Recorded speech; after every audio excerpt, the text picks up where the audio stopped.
So Ben, we're here again.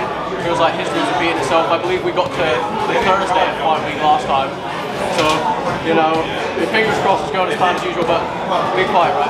Yeah, it was obviously very, very tough when it didn't happen last time. It's such a big fight like this, and one of the biggest fights we put on, one of the biggest fights that you can make in British boxing. And every time Dan Azeez, his manager, calls, my heart is skipping a beat. It's that time, that week was incredibly hard.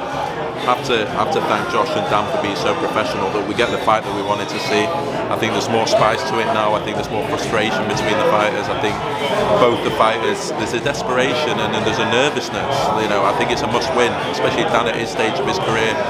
Had to do it the hard way, come on late in his career and work to the top.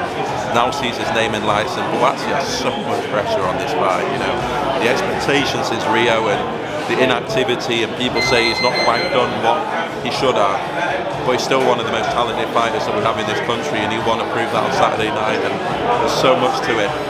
But yeah, delighted that we get it back on. So before the ill-fated fight, they're almost frenemies. It's like a friendly rivalry, but with the cancellation, how it went, do you think, like you said, silver lining, maybe it makes it even bigger? It happened with Shields Marshall when that got cancelled because of the Queen dying. It just became an even bigger show, and I think with this fight it's been the same. I think when it got cancelled last time, you saw the devastation. That it was like there was an outpouring in British boxing as to why this fight didn't happen, and there was a conspiracy theories and there was all sorts going on. And there was a lot of upset that it wasn't happening. It's not often we get the best fight and the best in this country in a domestic like this, and it being made over here, and two unbeaten guys as well, and two likeable guys, and two guys that people love to watch fight, getting in the ring and doing it. So I think it made it bigger. It was clearly frustrating for both parties, but there's more needle now. There's more suspicion between them.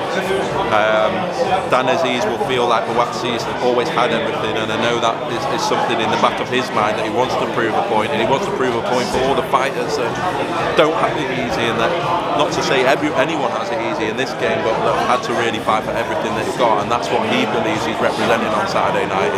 Is a guy that's never had the Olympic experience, that was almost a sparring partner for Joshua Butasi, that was overlooked by promoters, that's had to fight for every fight that he's had, has taken him to the next level, and he arrives now headlining on Sky Sports, and to think 2 years ago that he could do that is pretty special. So there's a lot to it, and there's a lot on the line for both guys. I just can't wait as a boxing fan. I think it's going to be an incredible fight.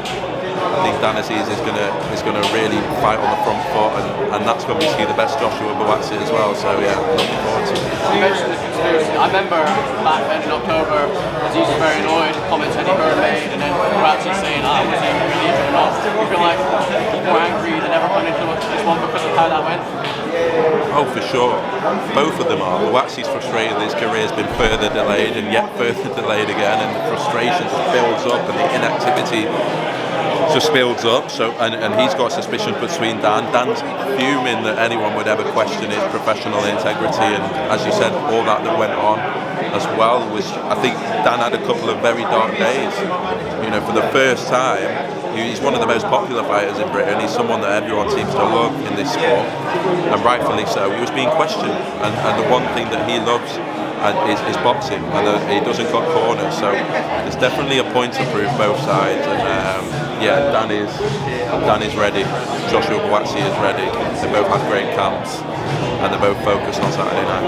Not only Buatsi and Azeez, we've got to my left, Francis Kennedy, we've got Caroline Dubois, Ben Whitaker. We've got great undercard. You look great for women's boxing too, would you agree? Women's boxing is obviously a big feature for us, and Fran Hennessy being the youngest licensed female fighter is pretty special. I think I said before, you didn't have that. You know, someone turning over at 18 in women's boxing is unheard of. I think if you look at Katie Taylor and Natasha Jones, Savannah Marshall, you're getting on to 30. So great advert for the sport, shows how far the sport's come. And then Caroline Dubois, who we believe is is the future face of women's boxing. We really do. I think she's that talented, she's that driven, and she's got a tough night against Miranda Reyes on Saturday night. It's a great fight. Another 22-year-old, someone that's beaten former world champions as well. So yeah, great card. Ben Whittaker, Adam Azeez in his toughest fight in his career, 100% against Enoch Paulson, who's had a long time to prepare for this. He's a guy that never lost the European title, stepped aside, now wants to reclaim it. It's a massive card, and to think that Ben Whittaker, Adam Azeez and Caroline Dubois, I've said it before, are all on the same card. These are future headliners, these are potential future pay-per-view stars. So to be able to look back on a night where they're all on the same card, I think it's going to be one for the history books. Touching there, Caroline and Francesca, great story, promoters and often we see going to the ring. How important are they for the growth of BOXXER and, like you said, becoming future headliners? How important are they? We need stars. Every sport needs stars. Tennis, boxing, badminton, it's built on superstars. And we've seen that in the men's sport time and time again. And the reason why the women's sport has exploded is because of Katie Taylor, it's because of Natasha Jonas, it's because of Savannah Marshall. You know, guys that are well recognised, people that will sell out stadiums, people that can go into those big fights, and you're always looking for who's next. You know, Katie's coming towards the end, Natasha coming towards the end, Savannah would probably argue, you know, it's at the latter stages of her career. I believe Caroline and Francesca are prime position to be the superstars of the sport that we need to keep it growing. Finally, big 5 weeks of boxing with the two big Brits in action, heavyweights action, Fury, Usyk and Joshua Butasi. Just your prediction on those fights, your initial thoughts?